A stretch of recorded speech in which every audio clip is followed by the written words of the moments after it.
Qué difícil es enseñar la palabra de Dios. En lo personal, cuando me toca dar alguna enseñanza, hay en mí un temor de no estar enseñando correctamente, hay un temblor en mi vida, porque creo que es una delicada responsabilidad que Dios nos ha dado. Y van muchas cosas en juego. Cuando uno enseña, no es fácil decir, esta es la verdad de Dios, esto es lo que Dios quiere, esto es lo que a Dios le agrada, esto es justo delante de Dios, esto no es justo delante de Dios, esta es la voluntad del Señor, esto es pecado, esto no es pecado, sabiendo que Dios está por testigo de lo que nosotros digamos. Y van en juego vidas, va en juego la salvación de personas, la salvación de las almas, la salvación de las familias mismas. Van en juego muchas cosas y al Señor vamos a rendirle cuentas. Apocalipsis también nos advierte que no podemos agregar y no podemos quitar a la palabra del Señor. Ahora, una cosa es cierta, Dios solamente va a respaldar aquello que sea de acuerdo a su palabra. Fuera de la palabra del Señor, lo enseñes tú, lo enseñe aquel otro, lo enseñe aquella persona, lo enseñe yo. Dios no va a respaldar nada que no sea conforme a su perfecta voluntad. Y Santiago, capítulo 3, versículo 1 nos dice: hermanos míos, no os hagáis maestros, muchos de vosotros, sabiendo que recibiréis mayor condenación. ¡Ah, qué delicado! ¡Qué advertencia, Pues sí, en este tiempo hay muchos enseñando la palabra, muchos que nos creemos maestros de ella. Y no es así. Hay que tener mucho cuidado. A ver, si este hombre, este varón, no ha recibido el llamado para ser pastor, ¿lo pondríamos a pastorear en una congregación? No. A ver, este hombre que no es profeta y no ha recibido llamado de ser profeta, ¿lo pondremos a que profetice? No tiene el respaldo de Dios, no tiene la autoridad de Dios. Pues ese es el problema cuando se enseña la palabra, que hay muchos por ahí que no han recibido la autoridad de Dios, el llamamiento de Dios para enseñar su palabra, y andan enseñando y hay maestros por todas partes. Y de ahí que salen todas esas doctrinas equivocadas, versículos torcidos y demás. Entonces, hay que tocar temas difíciles. A ver, ¿pecaron los hijos de Adán por tener relaciones sexuales con sus hermanas? ¿Dónde están los muertos? ¿Era Samuel aquel que vino cuando la adivina de Endor? ¿Por qué Dios mandó matar a niños? ¿Puede haber esclavos hoy? ¿Era justo Lot quien ofreció a sus hijas? ¿Qué son exactamente las lenguas? ¿Habrá salvación en el milenio? Dice que ya no hay hombre ni mujer. ¿Eso qué realmente quiere decir? ¿Tenemos todos poder para sanar? ¿Qué representa el tabernáculo? ¿Por qué Salomón no permitió que su mujer durmiese en el templo? ¿Qué pensar del feminismo ahora? ¿Será que puede haber pastoras? ¿Sirve Satanás a Dios? Bueno, aquí hay, así rápidamente, una serie de temas que para todos estos la palabra del Señor tiene respuesta. Y habría muchísimos más. Primera de Corintios capítulo 2, dice el 6 y el 7. Sin embargo, hablamos sabiduría entre los que han alcanzado madurez, y sabiduría no de este siglo, ni de los príncipes de este siglo que perecen, mas hablamos sabiduría de Dios en misterio, la sabiduría oculta, sabiduría de Dios en misterio, oculta. Sí, hay muchos versículos, hay miles y miles de versículos muy sencillos, muy fáciles de entender. Jesús lloró.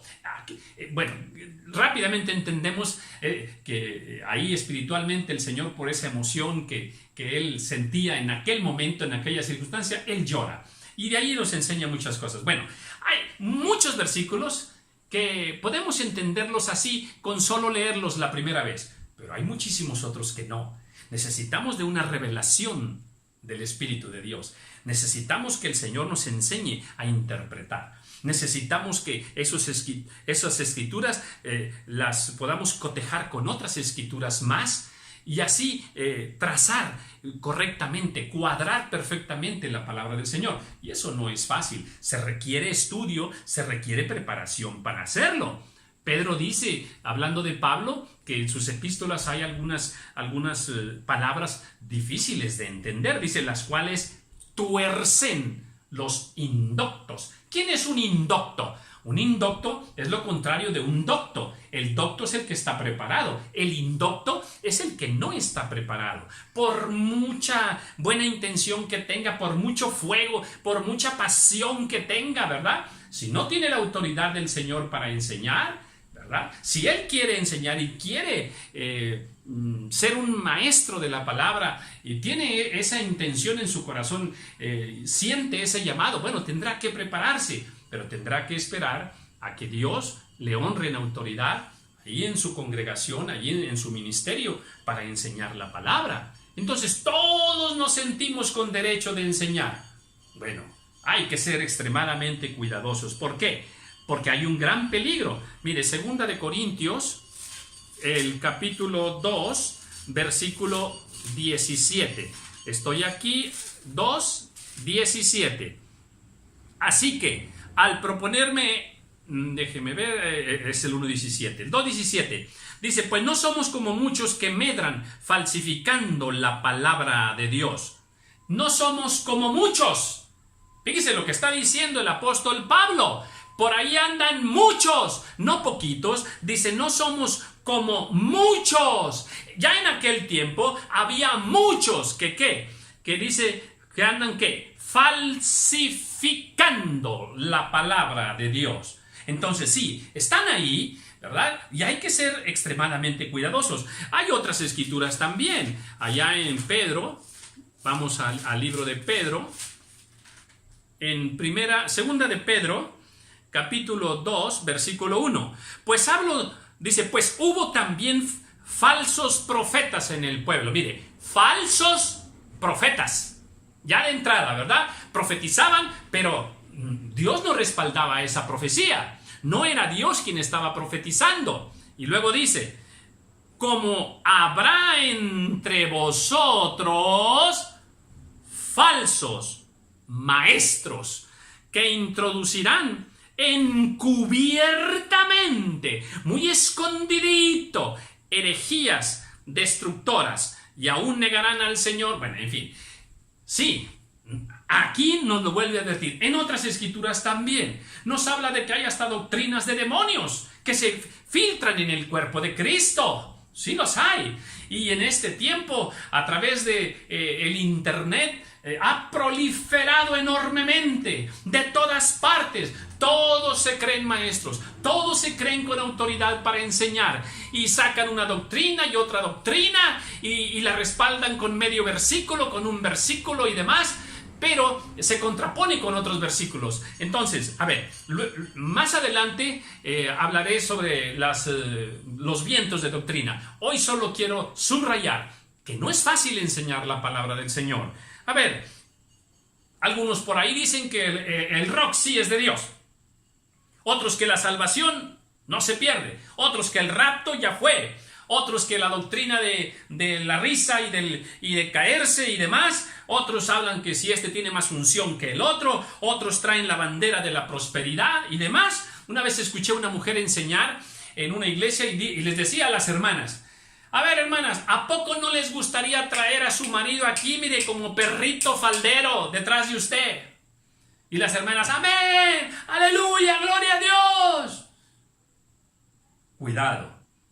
Así como casos como esos hay muchos más. Hablé una vez con un pastor y le preguntaba yo que si se podía tener sexo en tiempo de menstruación. Dice, sí, no hay problema. Dice, antes eso era inmundo, ya no.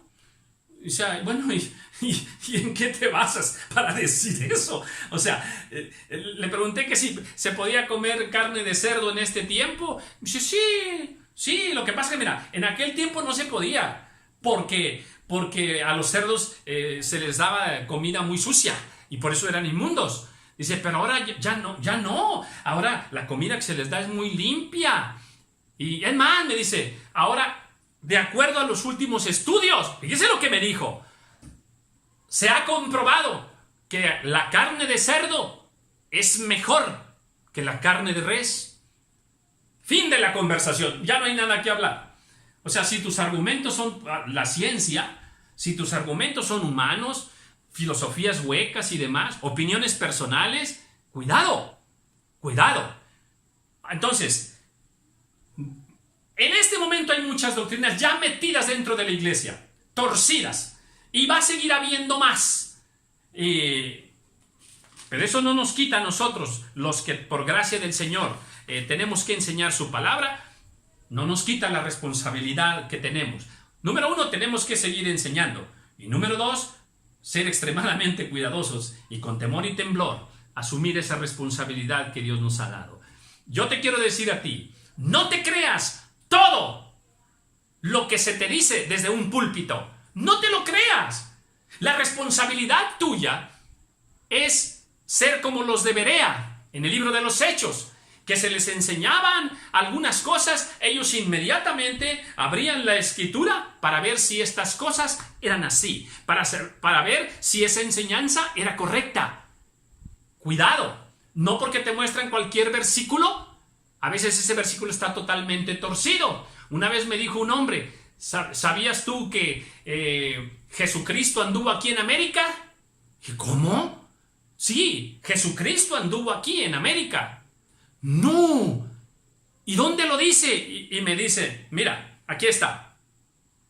Hizo también Jesús muchas cosas que no están escritas en este libro. ¡Wow! Y en ese versículo te apoyas para decir que Jesucristo anduvo en América. Increíble. Entonces, cuidado de cómo te trazan la palabra del Señor. Sé astuto, sé inteligente, actúa con temor de Dios. Entonces, el que enseña tiene responsabilidad, pero tú que oyes también asume tu responsabilidad. ¿Cuál? Número 1, que leas la palabra, que no te creas todo. Número 2, que tú mismo conozcas, te pongas a leer abundantemente, conoce toda la palabra para que conozcas al Señor. Número 3, que escudriñes, no solo que leas, escudriña, entra a la revelación de la palabra, a la interpretación más profunda de la palabra del Señor. Ten cuidado, dice la palabra del Señor, ten cuidado de ti mismo y de la doctrina. O sea, Dios te advierte a ti que tengas cuidado de la doctrina que escuchas. Yo voy a tener cuidado de la doctrina que enseño, pero tú ten cuidado de la doctrina que escuchas y que aceptas como verdadera. Entonces, ahora, hay, vamos a decir, 2 clases de doctrina. Hay doctrinas por allí que no entra en juego tu salvación. Por ejemplo, a ver, que si Dios escribe con mayúscula o con minúscula, no nos vamos a meter tú y yo en un pleito espiritual, sacando versículos de aquí y de acá, para ver si Dios es con mayúscula o con minúscula. Mira, eso no afecta a la salvación. Que si la Trinidad y no la Trinidad, si la crees o no la crees, eso no afecta a tu salvación. Que si el rapto va a ser antes de la semana 70 o después de la semana 70, tampoco afecta a tu salvación. Que si el bautismo es en el nombre de Jesús o del Padre, del Hijo y del Espíritu Santo, tampoco afecta. Que si la palabra libre albedrío viene en la escritura o no viene, eso no afecta a tu salvación. Pero hay doctrinas que sí tienen que ver con tu salvación. Por ejemplo, que Jesucristo es el Hijo de Dios, porque el que tiene el Hijo de Dios tiene la vida, que el adulterio, que los ídolos, que si Cristo salva o que si alguien más puede salvar, que la fornicación, que la santidad, que si puedes vivir en pecado y como quiera puedes ser salvo, que las doctrinas de demonios que hay por allí. esas doctrinas falsas y equivocadas sí ponen en riesgo tu salvación. Así es de que los que enseñamos debemos asumir nuestra responsabilidad delante del Señor, pero los que escuchan también tienen responsabilidad de escudriñar su palabra y de creerles a aquellos que tienen el llamado del Señor, que tienen autoridad de Dios para enseñar su palabra. Dios te bendiga.